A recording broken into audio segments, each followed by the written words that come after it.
I downloaded the ChatGPT app and I asked it a bunch of various questions regarding mandates and other aspects of shared equality to a degree. And here's our conversation. Their concepts.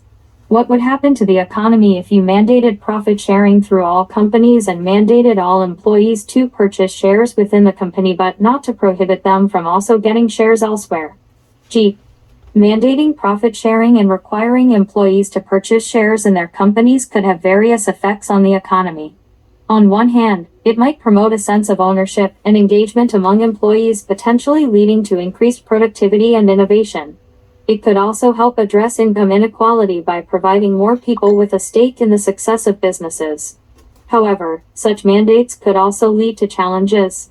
Small businesses might struggle with the financial burden of implementing profit sharing and facilitating share purchases for their employees. Additionally, companies might face complexities in managing different ownership structures and shareholders.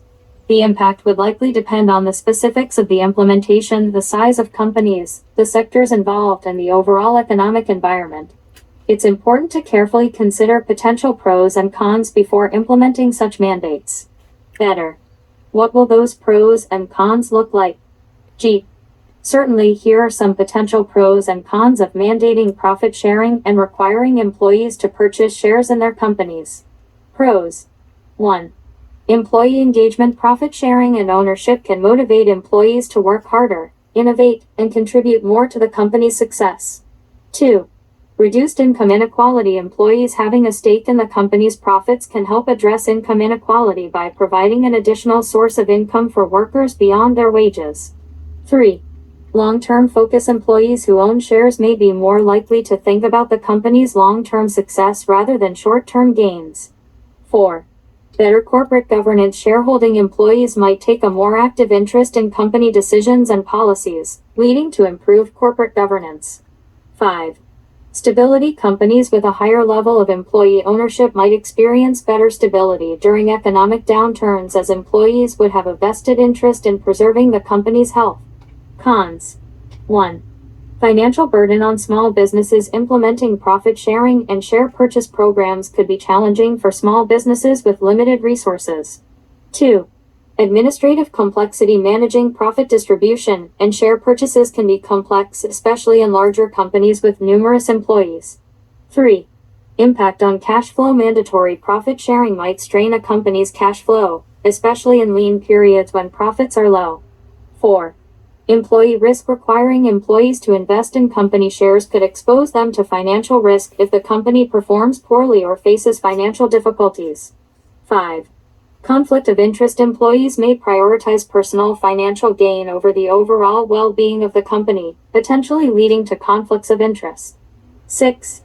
Market volatility. The value of company shares can be volatile, which might lead to uncertainty and financial stress for employees. 7. Loss of flexibility. Mandates might restrict a company's ability to design compensation packages that suit its unique circumstances. 8. Discouraging new hires. Potential hires might be hesitant to join a company where they are required to purchase shares, particularly if they're uncertain about the company's future prospects. In summary, while mandating profit sharing and employee share purchases can offer benefits such as improved engagement and reduced inequality, there are also challenges like financial strain on businesses and administrative complexities that need to be carefully considered before implementation. The ultimate impact would depend on how well the mandates are designed and tailored to different types of businesses and industries. Better. Could you write a bill or law that would be able to facilitate both parties in agreements regarding all industries where both the employer or the employee take responsibility on the business growth and dissent? And put in penalties if sabotage or any other factors that may come into place. To all parties involved. G. Certainly, here's a draft of a bill that aims to facilitate shared responsibility between employers and employees in business growth and decline while also addressing potential issues such as sabotage. This is a simplified version for illustrative purposes and would need to be refined by legal experts for actual use. Title: Business Growth and Responsibility Act. Preamble. An act to promote shared responsibility, cooperation, and accountability between employers and employees in fostering the growth and success of businesses, while safeguarding against actions detrimental to the business interests by either party. Section 1. Purpose and Intent.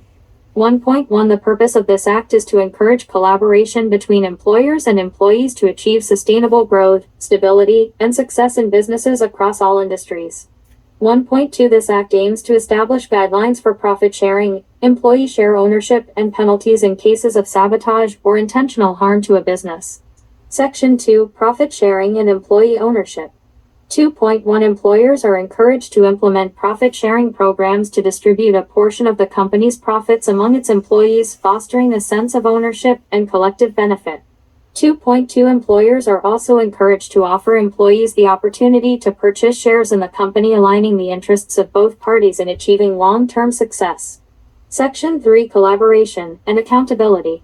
3.1 Employers and employees shall engage in transparent communication and cooperation to identify opportunities for business growth, efficiency improvements, and innovation. 3.2 Employers shall provide regular updates to employees regarding the company's financial performance, future strategies, and any significant changes that may impact the workforce. 3.3 Employees shall actively contribute ideas, efforts, and innovation to enhance the company's productivity, competitiveness, and overall success. Section 4. Penalties for sabotage and intentional harm. 4.1 Sabotage, intentional harm, or actions that lead to significant damage to the company's assets, reputation, or financial stability shall be considered violations of this act. 4.2 Any party found guilty of sabotage or intentional harm shall be subject to penalties, which may include financial restitution, termination of employment, or legal action as deemed appropriate by the judicial system. Section 5. Implementation and Compliance. 5.1 Businesses across all industries shall implement the guidelines outlined in this act within a reasonable time frame after its enactment. 5.2 Regulatory bodies shall oversee the implementation of this act and ensure compliance by both employers and employees. Section 6. Review and Amendments. 6.1 The effectiveness of this act shall be reviewed periodically, and necessary amendments shall be made to address emerging challenges and ensure its relevance. Please note that drafting a comprehensive legal bill requires careful consideration of legal terminology, potential loopholes, and specific jurisdictional requirements. Consulting legal professionals and experts is essential to create a well-crafted and legally sound piece of legislation. Better. Can you write a contingency in case any of these things pop up? A comprehensive legal bill requires careful consideration of legal terminology, potential loopholes, and specific jurisdictional requirements. Consulting legal professionals and experts is essential to create a well-crafted and legally sound piece of legislation. Certainly, here's a contingency section that acknowledges the need for legal expertise and addresses potential challenges that might arise during the implementation and enforcement of the proposed legal bill. Section 7. Contingency and Legal Expertise. 7.1 Acknowledging the complexity of legal drafting and the potential for unforeseen issues, the legislative body recognizes the necessity of seeking guidance from legal professionals and experts in the field of business law and employment regulations. 7.2 In the event that ambiguities, conflicts, or unintended consequences arise from the implementation of this act, the responsible regulatory body shall collaborate with legal experts to interpret the provisions and recommend appropriate courses of action. 7.3 Regulatory bodies are authorized to issue clarifications, guidelines, or amendments to address any issues that may arise during the implementation of this act. Such clarifications or amendments shall be made public and communicated to all relevant stakeholders. 7.4 Businesses and individuals affected by this act are encouraged to seek legal counsel to ensure compliance and address any concerns they may have. Regulatory bodies shall provide resources or guidance to facilitate understanding and adherence to the provisions of this act. 7.5 Periodic reviews of the act's effectiveness and potential challenges shall include input from legal experts and professionals to identify areas for improvement and adjustment. This contingency section underscores the importance of involving legal experts, provides mechanisms for addressing issues that may arise, and emphasizes transparency in the process of clarifying or amending provisions if needed.